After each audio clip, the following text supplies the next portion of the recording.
Mismo tema, la experimentación genética permite hoy no solamente prevenir enfermedades, sino incluso seleccionar el sexo de un bebé durante la concepción. Existen enfermedades que se conocen como ligadas al sexo, las cuales comprometen la vida de un bebé. Especialistas indican que las madres pueden heredarlas a sus hijos varones.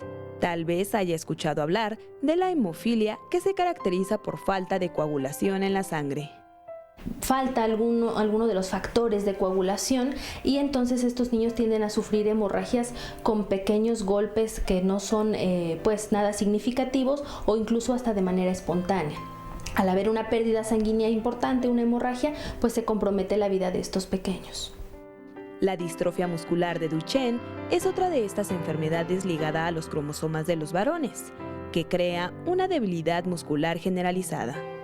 Este tipo de niños no presentan fuerza en sus músculos, pero hablamos de todos los músculos, no solamente de las extremidades, pies, manos, incluso músculos respiratorios que también llegan a comprometer la vida de estos niños. La tecnología ha permitido que las madres portadoras de estas enfermedades, por medio de una reproducción asistida con una técnica llamada capacitación espermática, puedan elegir el sexo de su bebé sin transmitir la enfermedad.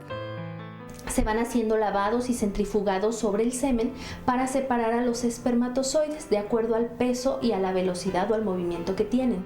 Si nosotros queremos obtener un varón, pues vamos a seleccionar esos espermatozoides que nadaron de forma más rápida y si queremos una niña, los que fueron más lentos.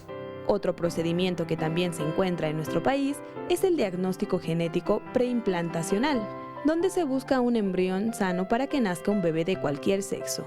Estos procedimientos ayudan a que los pequeños tengan una mejor calidad de vida, evitando enfermedades genéticas, y tienen una tasa de éxito de un 70 a 90%. Con imágenes de Joel Arias, Iraís Morquecho, 21 Noticias.